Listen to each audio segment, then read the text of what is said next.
Dongeng kita hari ini dimulai dengan seekor bocil mewek karena ditinggal karo mboke. Waduh, ki mboke kurang ajar ya.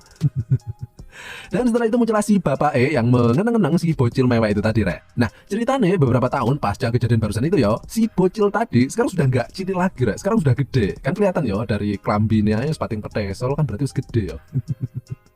Dan si bocah wedo ini dia ini bernama Ellen dan dia ini hidup loro-loroan dengan bapak karena mbok kan wis minggat itu tadi ya. Dan bapak sing iki sing bernama Lukas. Nah, Ellen ini hidup loro-loroan dengan bapak ne pelosok rek, ne dhuwur gunung, kembar sing bocah ireng, nah dia nek tengah-tengah. Nyepet ngono ya.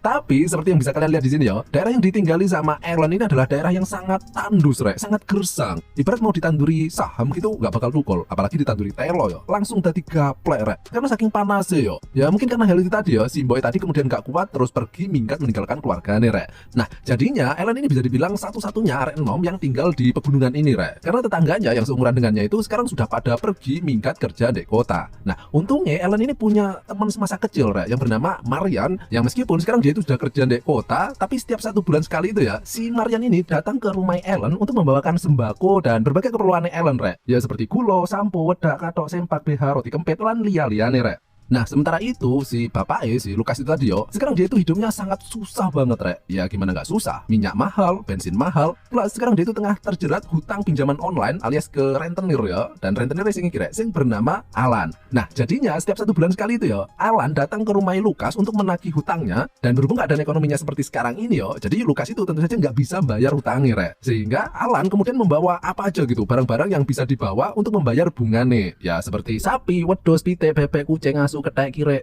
Iku mau aku nyebutnya jeneng-jenenge kewan loh ya, duduk jeneng-jenengmu.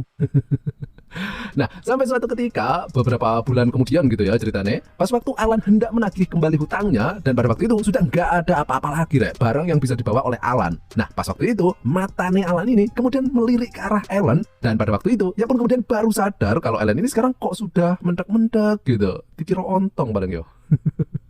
Sehingga Alan kemudian memiliki sebuah solusi, yaitu kalau Ellen boleh dijadikan istrinya, maka ia akan melunaskan setengah hutangnya. Waduh, akal bulus gitu ya. Oh ya, akal-akalmu kira.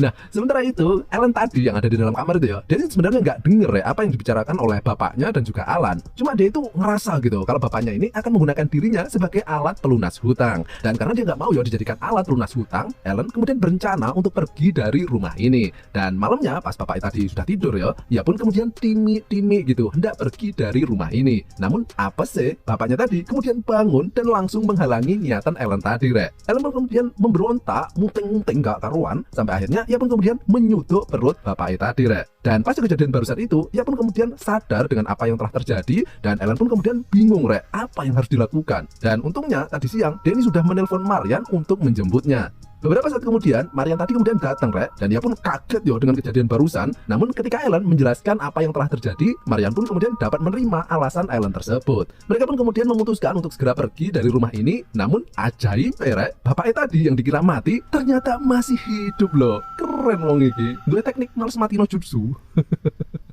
Dan karena mereka itu kaget yo melihat orang yang dikira mati tadi ternyata masih hidup, mereka pun kemudian langsung melancarkan teknik serangan tusuk sate dan langsung menyundep perut bapaknya tadi menggunakan genter. Dan akhirnya bapaknya tadi pun kemudian berhasil bongko dengan sempurna. Nah, tapi yang lebih nggak genah mana, rek, bapaknya tadi yang wis bongko itu tadi yo kemudian dibawakan kloso, diuntal-untal, digeret terus dicemplung nih joglangan. Nah, mari ngono terus dibom, dikira telo. Beberapa saat kemudian, Ellen dan Marian kemudian melarikan diri dari tempat tersebut dan menuju ke kota. Nah, tapi meskipun mereka ini sekarang ada di kota ya, tapi mereka ini nggak tinggal di pemukiman warga, rek. Mereka ini tetap aja tinggal di hutan alias naik alas ya, tepatnya di bekas rumah milik neneknya Marian. Beberapa hari kemudian, salah satu tetangga Lukas merasakan adanya keanehan, rek. Karena biasanya Lukas itu kan tunak-tunuk ke rumahnya untuk main pepeng shot ya. Tapi kok beberapa hari ini udah nggak pernah muncul lagi gitu. Sehingga karena curiga, ia pun kemudian memanggil seorang polisi. Ia pun kemudian memanggil seorang polisi yang bernama Abraham untuk menyelidikinya. Dan bener aja, rek, ketika mereka sudah nyampe di rumahnya, mereka pun kemudian langsung mencium bau sangseng gitu. Dan ketika mencoba menelusurinya, mereka pun akhirnya mengetahui sebuah fakta kalau Lukas kini telah merubah tujuan hidupnya menjadi telo bakar. Nah, tapi ternyata Abraham tadi itu ya, ternyata adalah temannya Alan, sehingga ia pun kemudian memberitahukan kejadian tersebut kepada Alan. Dan Alan pun kaget yo, karena Lukas kan belum melunasi hutangnya toh. Dan karena keberadaan Alan kini juga tidak bisa ditemukan, ia pun kemudian meminta tolong kepada Abraham untuk mencarinya, dengan tujuan agar Alan tadi melunasi semua hutang milik bapak Ere. Beberapa waktu pun berlalu dan seiring berjalannya waktu ya, Alan kemudian mengetahui kalau temennya ini, yaitu si Marian ini, adalah penyuka sesama kacang, re. Jadi meskipun udah punya kacang sendiri, tapi masih ngelirik punya tetangga ya. Dan berhubung mereka ini tinggalnya kan jauh dari orang-orang toh, sehingga karena sering menghabiskan waktunya bersama setiap hari, akhirnya mereka pun kemudian jatuh cinta. Wah, dan untuk adegan tandure nonton dewe ya. Dan mereka pun hidup bahagia di tengah hutan belantara tersebut sampai suatu ketika pas waktu Marian mengajak Alan ke kota untuk membeli HP, dari kejauhan terlihat Alan yang gak sengaja melihat keberadaan mereka. Beberapa saat kemudian Alan mencoba menyelidikinya, namun kegiatannya tersebut juga gak sengaja dilihat oleh Marian. Dan setelah mendapatkan beberapa petunjuk dan juga wangsit, Alan kemudian memberitahukan hal tersebut kepada Abraham. Dan sembari memberikan sejumlah uang sesajen, ia pun kemudian meminta Abraham agar bisa menangkap Alan. Dan merasa bahwa sebentar lagi ia ini bakal bisa mendapatkan Alan, ia pun kemudian merayakannya di sebuah karaoke lesehan sembari minum-minum beras kentor. Namun yang gak disadarinya adalah Marian tadi ternyata tengah mengikutinya sedari tadi, re. Dan ketika sampai dan melihat Alan tengah teler, ia pun langsung mencongkel cangkemnya Alan tadi menggunakan garpu talang. Kok nyonyor nggak cangkemmu?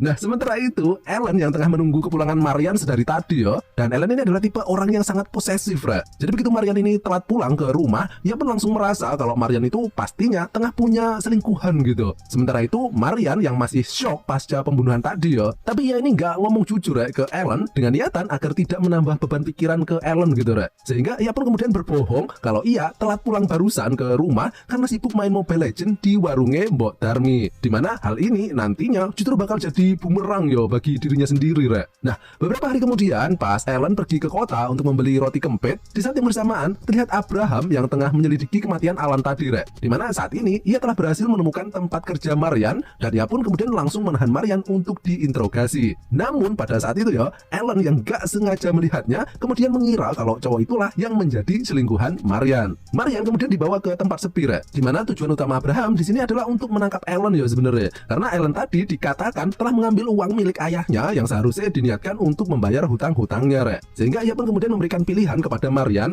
yaitu Marian akan dijadikan tersangka pembunuhan Alan tadi, dan ada dua cara agar ia bisa terlepas dari tuduhan tersebut, yaitu Marian harus menyerahkan Alan, atau kalau enggak, Marian harus menjadi ladang penyemayan bibit jagung biji 2 miliknya. Dan karena Marian ini sangat sayang yo kepada Alan, ia pun terpaksa membiarkan Abraham menjelajahi gua sakral miliknya. Dan ketika Abraham sudah kecapean yo akibat kehilangan nutrisi yang sangat banyak, Marian pun kemudian langsung mengambil palu dan menjadikan kepala Abraham sebagai bahan bangunan. Nah, beberapa saat kemudian, Marian yang sekali lagi telah melakukan pembunuhan untuk menyelamatkan Alan yo. Namun sekali lagi, ia ini nggak ngomong jujur ya kepada Alan. Sementara Alan yang sekarang sudah yakin yo kalau Marian ini punya selingkuhan, yang akhirnya membuat hubungan kedua orang ini pun sekarang mulai renggang. Nah, malam harinya, Marian yang teringat kata-kata Abraham tadi kalau Alan telah mencuri uang milik ayahnya, ia pun kemudian mulai mencoba memastikan tuduhan tersebut. Dan ternyata bener aja, re. Di dalam tas Alan tadi ternyata terdapat uang yang sangat banyak yang merupakan milik Lukas. Marian kemudian membangunkan Alan dan mengajaknya untuk segera pergi dari kota ini karena Marian kan barusan udah membunuh polisi toh. Dan ketika berada di dalam bis, di sini kita bisa melihat yo kalau sekarang ekspresi kedua orang ini sudah nggak ada rasa sayang sama sekali gitu. Karena Alan merasa kalau Marian itu sudah terlalu sering membohonginya, sementara Marian sendiri merasa sangat marah karena ia telah diperalat oleh Alan. Dan inilah cerita kejadian yang sebenarnya, re. Jadi Alan itu dulu sebenarnya nggak punya niatan sama sekali untuk menjadikan Alan sebagai istrinya, melainkan menawarkan Alan pekerjaan untuk membantu melunasi hutang-hutang ayahnya, re. Namun Alan yang sudah muak yo tinggal di tempat ini dan mengetahui kalau ayahnya ternyata memiliki uang tabungan yang sangat banyak, ia pun kemudian merencanakan sebuah cerita dengan tujuan untuk merebut uang tabungan ayahnya tadi, re. Ayahnya pun sebenarnya sangat sayang ya kepada Alan dan tidak menghalangi kepergiannya. Namun Alan justru dengan sengaja menusuk perut bapaknya tadi, re. Dan kalau kalian bertanya yo, kenapa Alan kok sampai segitunya mampu melakukan hal keji itu semua? Jawabannya adalah karena sebenarnya Alan ini memiliki sifat psikopat sedari kecil. Jadi Alan ini sebenarnya sangat kejam, re. Bahkan ia ini sering banget membunuh hewan-hewan ternaknya, dan sebenarnya hal inilah yang membuat ibunya tadi gak kuat dan pergi meninggalkan keluarganya ini, re. Nah, setelah mengetahui semua fakta tersebut, kedua orang yang sebelumnya saling menyayangi ini pun akhirnya berubah menjadi orang yang saling membenci. Dan saking bencinya ya, di dalam bus tadi dengan menggunakan pisau dan juga gunting, mereka pun kemudian melakukan aksi caro yang mengakibatkan kedua orang itu pun kemudian modiar semua. Dan film ini pun berakhir.